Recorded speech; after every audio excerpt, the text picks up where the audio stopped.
Did you hear what Caitlyn Clark's former coach just said? Holy shit, it's absolutely glorious. Why? Because it explains everything. The jealousy and the attacks, the downplaying of Caitlyn's accomplishments and impact, all of it makes sense. So buckle up, because the haters are about to get exposed. It's going to make them look foolish, and it's going to vindicate Caitlyn and her fans. But first, like this video if you can't wait for the haters to be silenced.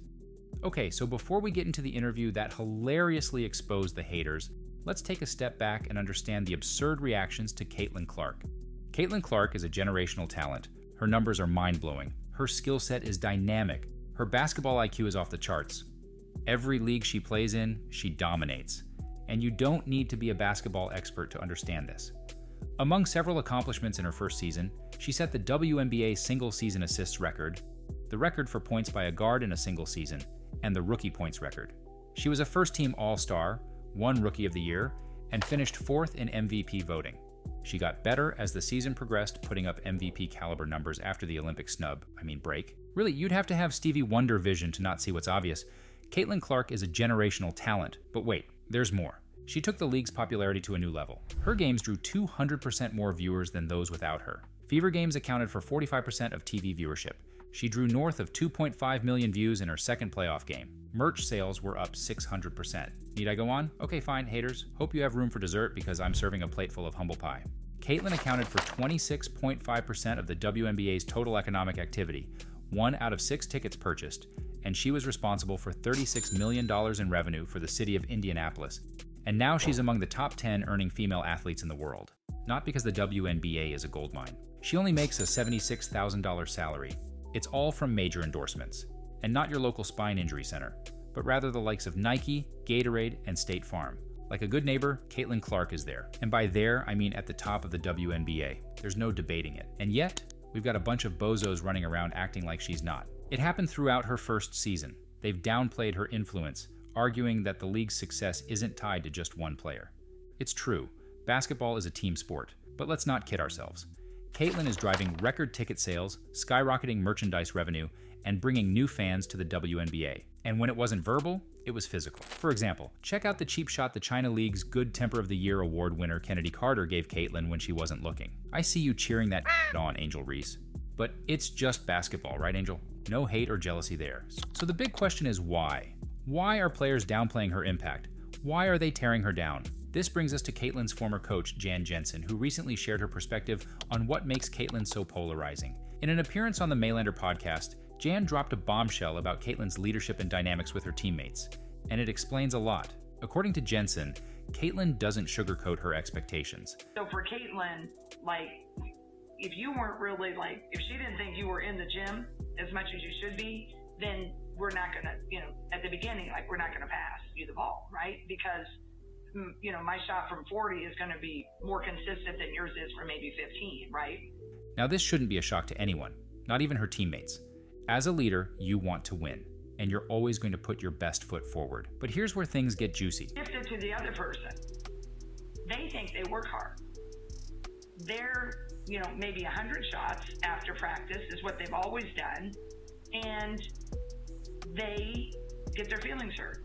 Did you catch that? Yes, Jan said that their feelings got hurt. Boo-hoo. But there's something deeper which I think is permeating throughout the league. The players feel like they've put in the work, but feelings aren't facts. Which brings us to the word of the day, entitlement. Her teammates felt they earned the big shots and couldn't take it when Caitlyn essentially said, "You're not at my level." They couldn't take the rejection. And now, apply this across the league. Think about all the veterans and past stars. I'm looking at you, Cheryl Swoops, who played hard and had great careers, only to have all the credit for the game's skyrocketing popularity go to Caitlyn Clark. It doesn't matter that 26.5% of WNBA revenue is because of Caitlyn. Ignore the facts. Forget the truth. Because the truth hurts too much for these players that they aren't getting the credit, and they can't handle it. Just listen to Angel Reese. I know I'll go down in history. I'll look back in 20 years and be like, yeah, the reason why we watching women's basketball is not just because of one person, it's because of me too, and I want y'all to realize that. Oh yeah? Then why are Caitlyn's games being watched 200% more? They can't take it. It's a blow to their ego. Oh, don't get me wrong. They'll gladly renegotiate the collective bargaining agreement and make a mint on the back of Caitlyn's greatness, but they'll never give her full credit. In private, they know it's her. But publicly, they have to credit everyone for the league's growth. And sure, the league had grown for years without Caitlyn, But the growth has been parabolic since her arrival and will continue to be. Just wait until she wins MVP and a championship. Here's how massive it will be. "No Caitlyn, no problem," was the headline after Caitlyn's playoff exit. That's because the first game of the semis between the Aces and Liberty drew 929,000 viewers, which was higher than any game in the finals the previous season. But wait, didn't Caitlyn's second and final playoff game draw more than 2.5 million viewers? If you recall, Caitlyn's NCAA finals appearance against South Carolina drew 18.9 million viewers. Like I said, just wait until Caitlyn makes the WNBA finals. Viewership will be off the charts. Now, here's the thing the haters need to accept now. Caitlyn in no way needs to change her approach to the game. F your feelings. She's channeling legends like Michael Jordan and Kobe Bryant.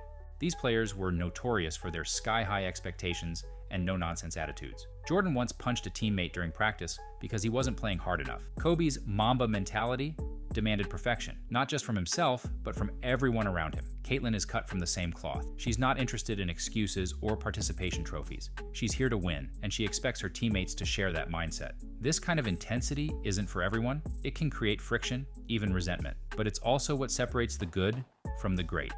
Here's the thing. Not everyone understands Caitlyn's level of dedication. Some players feel they've worked just as hard as she has and deserve the same recognition.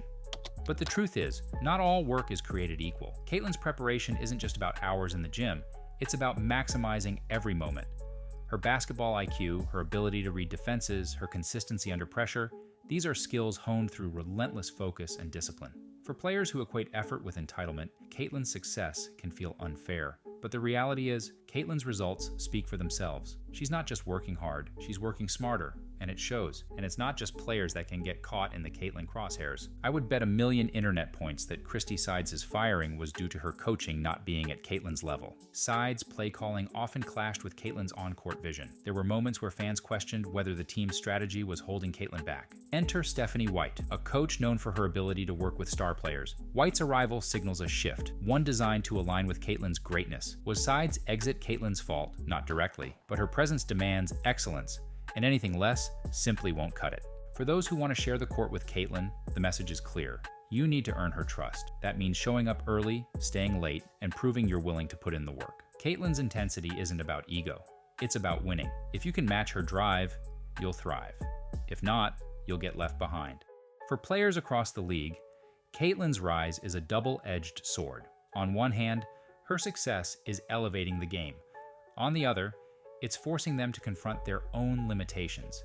This jealousy won't disappear overnight. Maybe it never will, but as Caitlyn continues to rack up accolades, MVPs, championships, it'll become increasingly difficult to deny her greatness. At the end of the day, success begets success. Caitlyn's greatness makes others better and is uplifting the league.